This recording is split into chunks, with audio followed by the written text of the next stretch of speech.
Greetings. This is Brother Dawood. It is said that a good soldier prepared for war in a time of peace. This is going to be a special video. I want to talk about the no-limit soldiers who served in the military, the veterans. What is the duty or the job of a military? The duty and the job of a military is to keep order and to protect a person, a business, or a company, or a country. And it's also there to defend and offend. I remember on a couple of interviews that Master P talks about his grandfather, and how his grandfather, who was in the military, used certain things to discipline them in the house.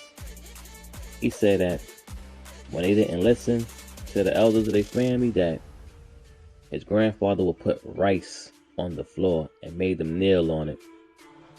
He would also say that this is the same grandfather that had died from a medical malpractice due to the military VA giving him the wrong medicine.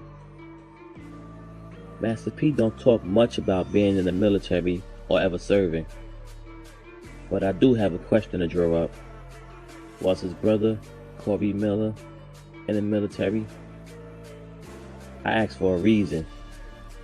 There was an episode of the BET show called How I'm Living. See, Murder and his team was touring around the city in the French Quarters, and they also stopped by one of T. Murder's cribs in the Callio Projects. Plus, he stopped by his grandmother's house on one of the scenes.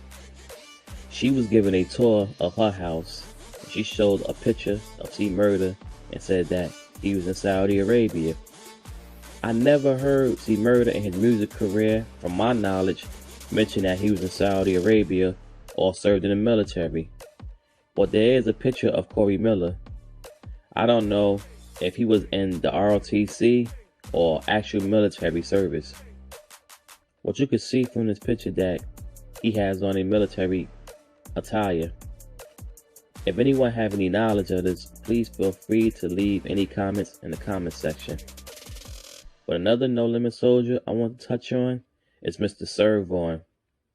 Mr. Servon served in the Navy branch of the military. You can see a picture of him when he was young with a sailor uniform on. He talked about how he joined the military right after he finished high school. He was stationed in San Francisco. After serving his time in the military, he came back to the city of New Orleans where he wanted to engage in the music business. But at that time, there was a drought in his city. And I'm not talking about that of drugs. I'm talking about that of jobs or opportunities. He hooked up with KLC and 3-9 Posse from the Parkway and will make music underground until he officially hooked up with Master P and No Limit Records. He talked about a trip that he, KLC, and other members of the Parkway Pumper Records took to the Jack the Rapper conference.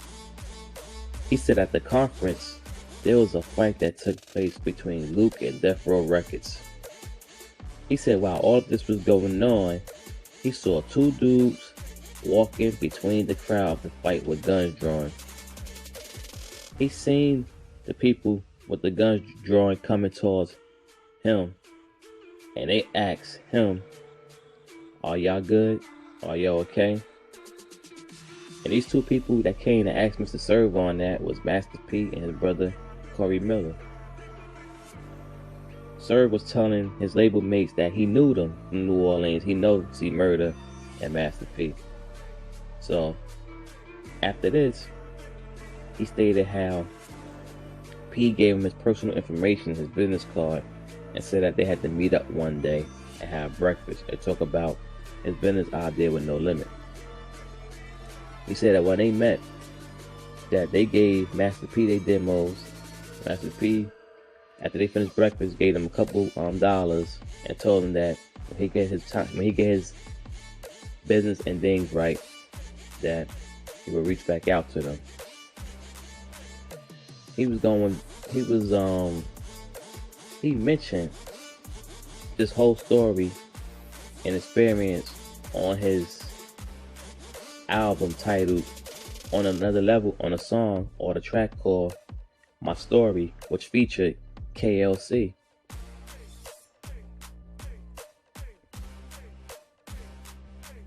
Serve mentioned, or he said that Master P had saved him or had his back on 3 different occasions. One was being that after Jack the Rapper incident. One was when he was playing basketball in the Calio, and him and his team won for the basketball game, and one of the guys was upset and tried to do Serve-on harm, but P intervened. Then there was another time when Serve had beef with another person in the city, and he wanted to get out the city for a while. So he called P from the number that was on a business card and told P his situation, and P booked a flight for Serve-on to come to California for a while. And P earlier had made a promise that when he get fully established back with his No Limit Records, that he was gonna look out for Serve-on, and he kept his promise. But I want to go back to, the No Limit history of the No Limit Soljas. I want to touch on one more last person who joined the military. He go by the name of Michael Tyler, aka Mystical, who was on Big Boy Records. But before joining No Limit Records, he was in the military as a combat engineer when he served in the Persian Gulf War during combat operations. He stated that his reason for joining the military, and the reason was due to wanting to get a car. He said that people would say that if you was in the military, you could go to Germany, get a car for a cheap price, have it shipped back to the States. He said he enlisted in the military, and the next thing you know, he was being shipped out to the Middle East. But he said that this experience gave him a new perception of life and shaped him. Before leaving to go to the Middle East, he recorded a couple of songs with KLC, who named and mentioned a lot of the earlier days, mid days of No Limit, and prior to No Limit. He said as soon as he got overseas, the song that he appeared on called, or his voice was on called, Ask Them Hoes About Me on the radio, he said he was happy and hurt at the same time, due to not being there to enjoy the success of the song. So he said he began lacking in his military duties, not keeping his uniform in order or ironed, smoking weed, and leaving the military base without permission. This resulted in him getting a dishonorable discharge. He will return back to the city of New Orleans to continue his rap career until he landed his deal on Big Boy / Job Records. Before becoming a No Limit soldier, he was a soldier out that boot camp clique, which is a group that was signed to Big Boy Records. If you go back to the Minds of Mystical video, or album I should say, there's a video called Out That Boot Camp Clique. You will see a pre-No Limit Mystical wearing fatigues with a group called the Black Menace. This is a time before No Limit came back to the city of New Orleans to pick up on that military look. Master P wasn't wearing military attire prior to coming back to New Orleans. He did have something of military image or insignia, and that was the tank that was part of the No Limits logo. It was a tank, but it had 2 gangsters with that Dick Tracy untouchable look on the tank. So the label was more on a gangster side than the military at the time, or maybe it was half and half. But Mystical and his label mates had a problem or a dispute with another group called the Boot Camp Clique, which was from Brooklyn, New York. They felt that the Boot Camp Clique was their name first. They actually came to New York to do a show and also meet up with Mystical and the Boot Camp Clique. There was a situation to where one of the members of the boot camp clique from Brooklyn got tossed off the stage in New Orleans.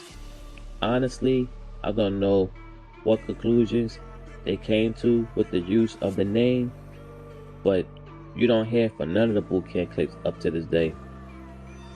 But now we're gonna go to 1997 No Limit, when they really started adopting that military slang, or the word usage of the word soldier, or the military image.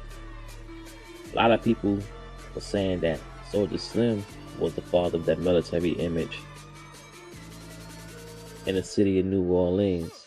Someone had left for me a message saying that before Soldier Slim was doing the soldier image, that Juvenile was the first one wearing fatigues and reeds. To tell the truth, I don't know. If anybody has any information, leave me on this whole matter. Leave a comment in the comment section.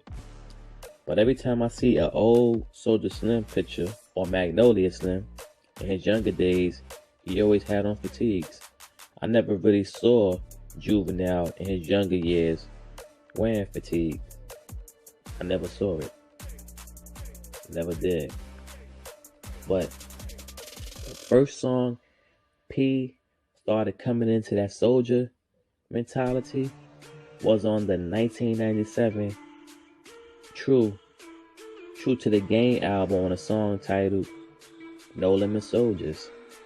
Prior to 1997, No Limit was on some player, gangster, and hustling type image. Look at the Ice Cream Man videos and the Gangsta Fives and the Shocker videos and all them videos. But 1997 will be the beginning of all that soldier mentality. Following that No Limit Soldier song, or a soldier song that came out behind that, it was on Mia X Unlady album, on a song titled You Don't Want to Go to War with a Soldier. That was the intro of her album.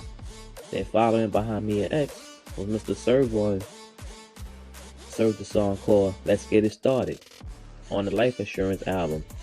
But then you have the one song that came in that really took it to another level. It was Mystical, I Was Born to Be a Soldier, on the Unpredictable album. Man, we had all the soldiers on that song. All of them. You had Mystical who started off. Then you had Master P. Then you had Silk, Fiend, and then you had Mac, the camouflage assassin. The first time I ever seen No Limit or Master P on TV wearing army fatigues was on the Mystical It Ain't No Limit video. Check it out. Check the video out. You never, before check any video out from No Limit before this video, you never seen No Limit on television with fatigues. This is in 1997. Go back prior to the Unpredictable album. You don't see it. Look at the Mia X, The Party Don't Stop video. No fatigue. Go back to the Servon, Your Best Friend Be Your Lady video. Or My Best Friend. No fatigue. Go back to the Ghetto Dope album. No fatigue. But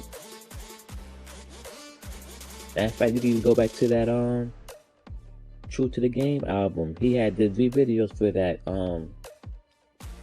If the Feds Only Knew. What's another video did for that song? Is There Heaven for a Gangster? You don't see no army fatigue prior to that. But in the video, you do see P driving in a Humvee, or a Hummer, which is a military vehicle.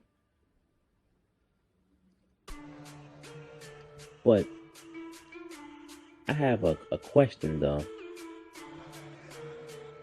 Did Mystical really bring that No Limit? I mean, did Mystical really bring that military look or image to No Limit? Mystical was supposed to only been on the Ballad soundtrack. That's it. And he wound up becoming an official No Limit artist. And I felt before that, when this whole thing was going on, and knew that one day that Mystical was gonna become a No Limit artist. I don't care what nobody say though.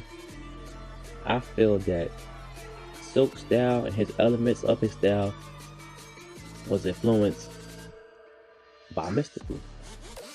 Silk started rapping that way how Mystical rapped on that Shaka album.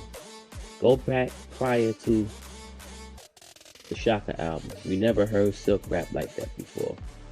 Look at the Ice Cream Man album, how he rapped. Look at the Ghetto's Trying to Kill Me album. Look at the Skullduggery Hoodlum album, or the Trey 8 Ghetto Stories album. He never rapped like that until he came back to New Orleans. I remember playing the True to the Game album, and people thought that Silk was Mystical, who wasn't really knowledgeable on music from other areas of the country, especially on that song called Who We Be. P was also, and No Limit was involved in WCW wrestling. He had the No Limit Soldier wrestlers, and they was all rocking fatigue. See, my whole reason for this video is to show you how this whole military thing and fatigue thing with No Limit had brought in a certain image, and that was P trademark at that time, what took him to a certain point. But he had the WCW thing going on, and he had wrestlers that was No Limit Soldiers. And you remember the song, the No Limit Soldiers song? That song was the beginning of having the group on one song, and they started this whole military song formula. I'm trying to bring this whole thing home. I'm really trying to connect this whole thing with this video, but I think I want to touch back on Mystical again. I think, should I touch on it, or, well, before I close out the year 1997, I want to touch on the Make 'Em Say video. I consider that a Soldier song because you had a nice lineup on it. You had Master P himself, followed behind him was Fiend, Silk, Mia X, and Mystical. He took it home on that song. He closed the song out beautifully. And another ironic thing about this video, though, was that they had a gold tank, which is another military emblem or sign. No Limit wasn't messing around. But then you come around to 1998, that's when all the military songs really started coming about. You had the I'm a Soldier, which was on Silk the Shocker's Charge to the Game album, which is a Soldier song at the beginning. Then you had C Murder's song called Huh Nigga What? We Soldiers on the Life or Death album. And then you have on a We Can't Be Stopped compilation, the No Limit Soldiers 2 Soldier song. And then you had the Mr. Servon, the Tank Niggas intro on the Another Level album, which is a Soldier song in my opinion. The industry took notice and all started mentioning Soldier in their songs and doing videos trying to mimic that of No Limit. But there's two songs that don't get put in the category as a Soldier song, but I'm gonna put them in that category. One of them is being that on the Cain and Abel song called Let's Go Get 'Em, which is on the Brothers Keeper album, which features Soldier Slim, Mac, Big Ed, Fiend, Mia X, and Mystical. And Mr. Magic had a song titled on his Sky's the Limit album called Mob Forever, which features the Prime Suspects, KLC, Fiend, True Survivors, the Gambino family, and see murder. But now let's go back to the Soldier Slim, or Soldier Slim, or Magnolia Slim, the 6-Court Soldier. His album, Give 'Em to a Roar, came out May of 1998. And his song, No Limit Party, even though it was not a No Limit Soldier song, the song was in that Soldier format. But I'm putting it in that category because of the lineup they had on that song. Plus, on that same album, the main single, From What I Was Told, look at the video.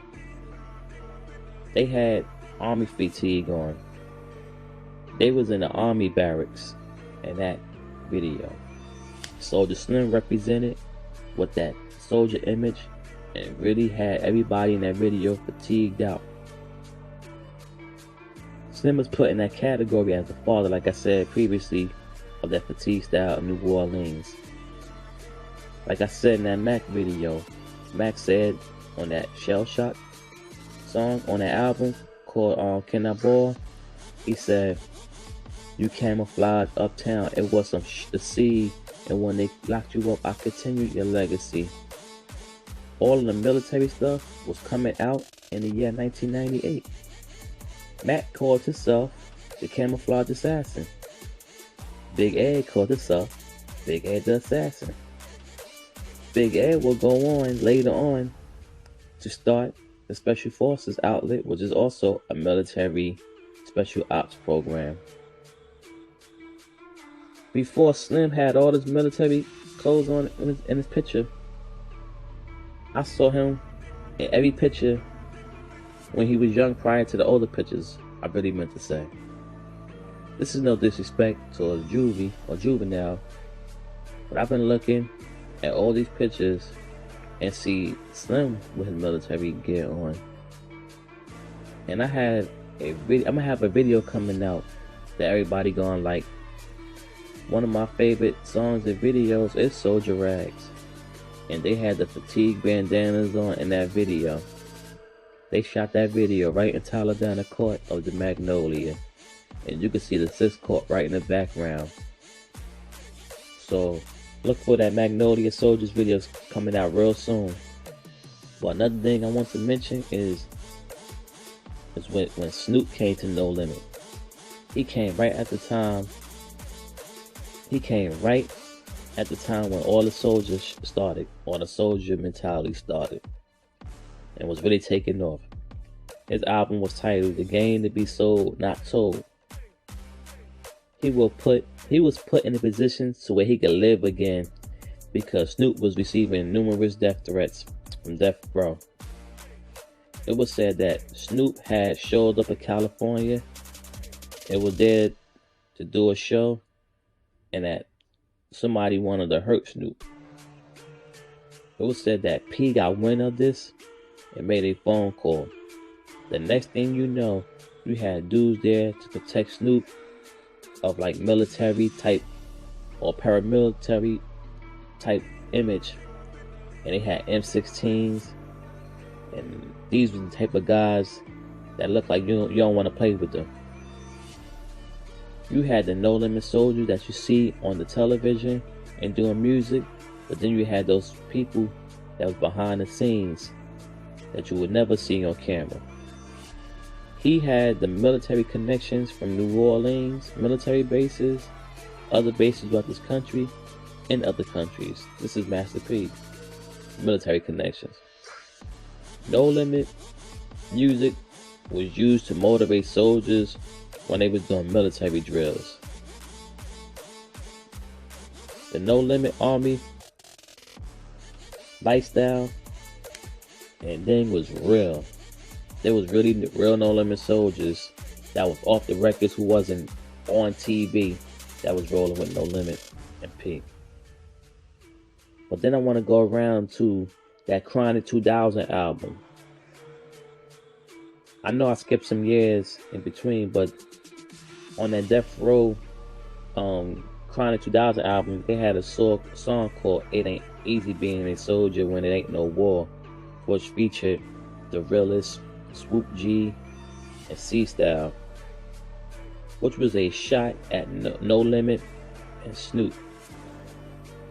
They were salty at the fact that Snoop was on No Limit, and many believe that Suge had put them up to this. Not many believe that Suge had put the realism up to this.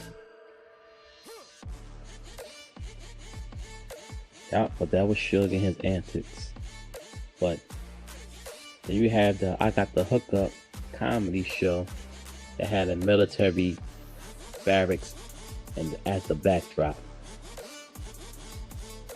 He had the No Limit soldiers with the fatigue on that special. You could see him with the military pants on and Mia X. You had the whole team on the stage. This is right around the time when that the Crime Family album dropped. And Hootie Hoo was the theme song for them fars of wrestling stuff though. The album had the song The Tank Goes On. We had the song called No Limit Is a Army. And on that same album, the Crime Family album, there's a song titled Soldier to the Day That I Die, which is a memorable song because P gave a shout out to Cash Money. He said, "We feeling y'all. Niggas think we beefing." This is what P said on that Soldier to the Day I Die song. And I forgot to mention too, to make him say song. Who was responsible for it coming out? It was Mia X.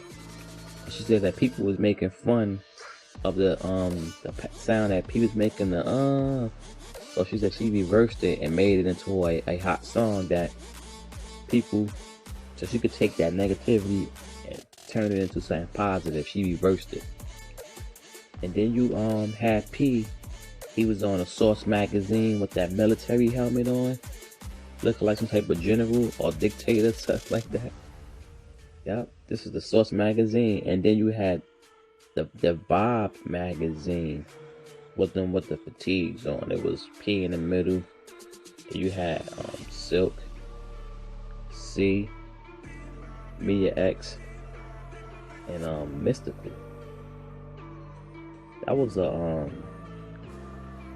nice look though.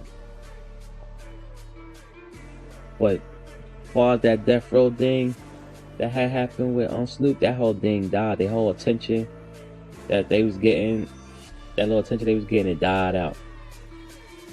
And also I want to mention too, that was part of No Limit for the Soldiers. They had a kids group that was out before No Limit called the Little Soldiers. Yeah, they was out way. It came out before Romeo even came out. They did a song called Where the Little Soldiers At, which is a remake of Master P's song called Where the Hot Boys At. These little dudes was real soldiers without a doubt.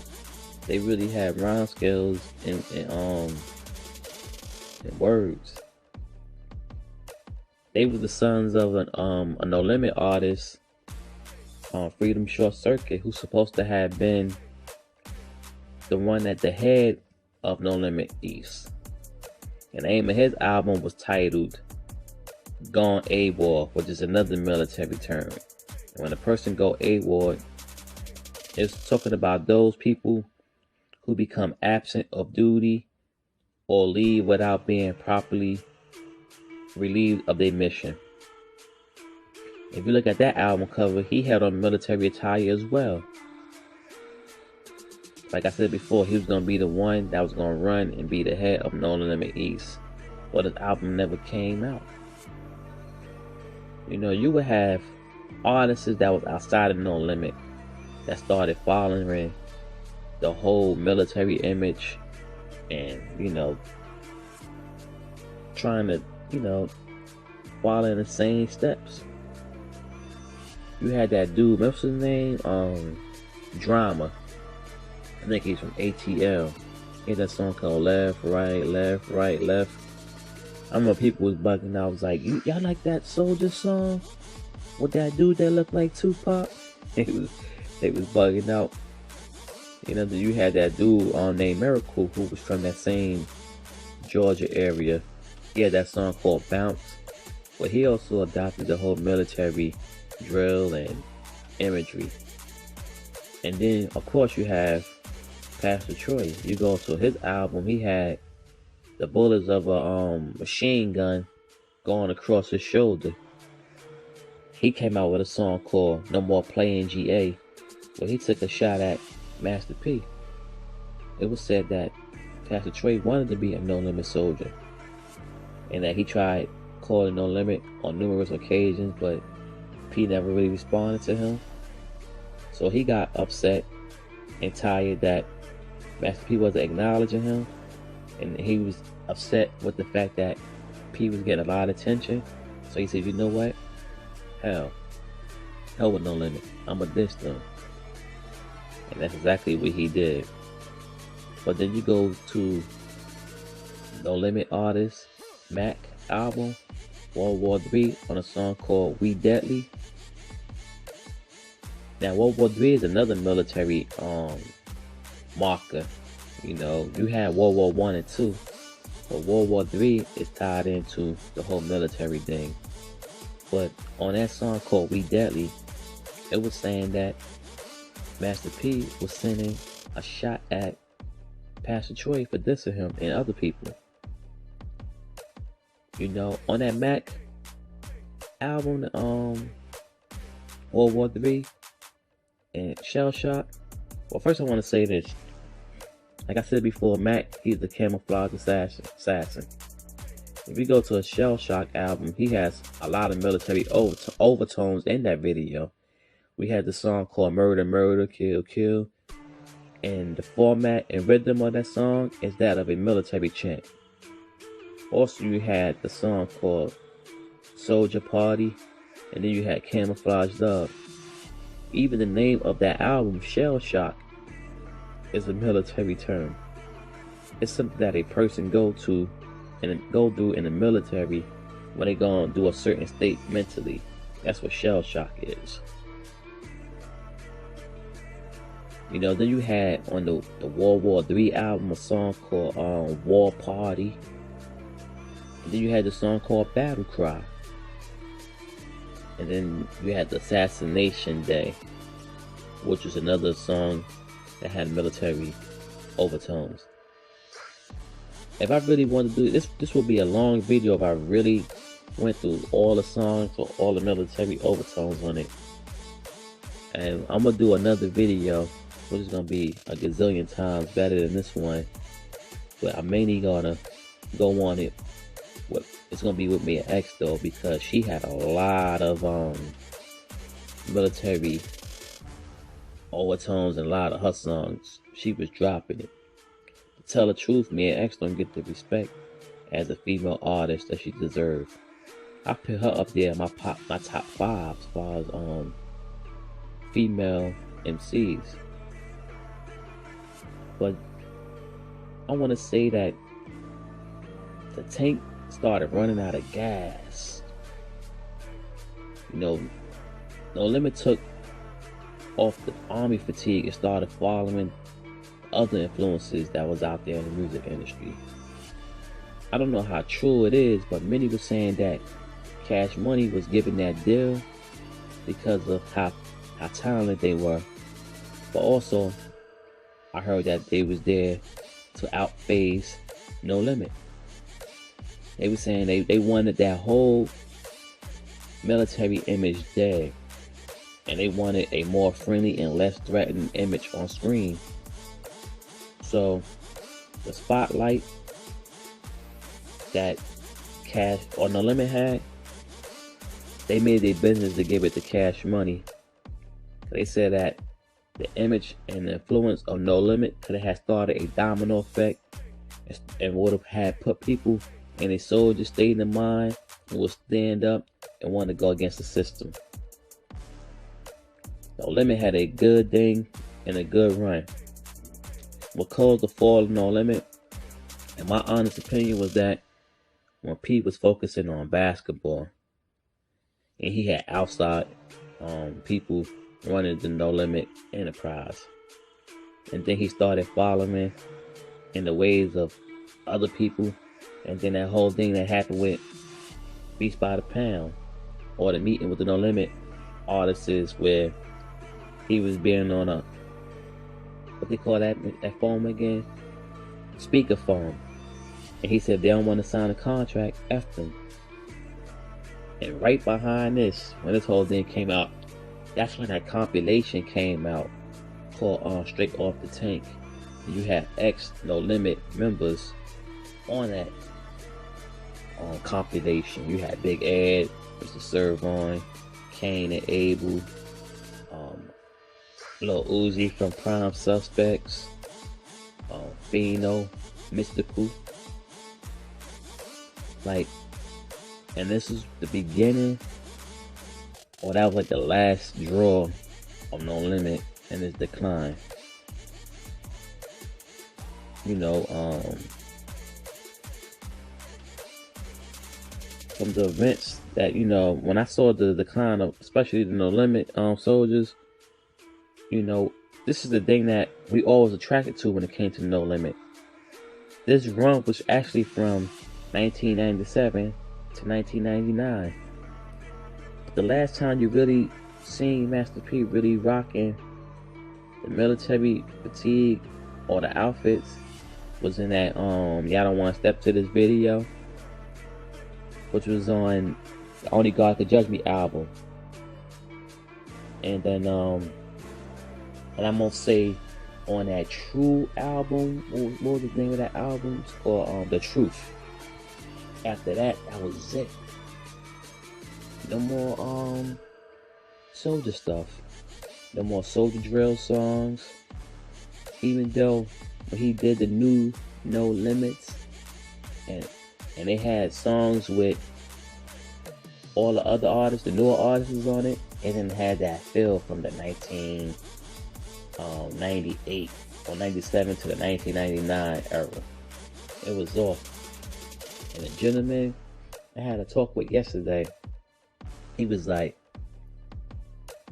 I miss how No Limit used to be. He was like, he started coming in with that new No Limit and this and that. He said about No Limit Forever. He was like, you will see an artist out new with Pete, and then you won't hear from him no more. And I was explaining to him, I said, the music industry changed. Ain't like how it used to be. The attention span of people is not like that of the old. You remember a time when an album came out, how excited it used to be when it came? Now the game is so saturated, but you have social media. You don't know who is in or who is out. There's just so much stuff all over the place. So the old formula that No Limit had at that time, I don't think we'll never probably see it again. It's possible. People say, P and them people, they older now. They're not going to get across to the younger crowd. Maybe the older ones, but it said, let the past be the past and keep it like that. And enjoy and cherish those memories, because it's not possible for it to be how it was back then. But I want to close this video out, and I want to say shalom, salams, Godspeed.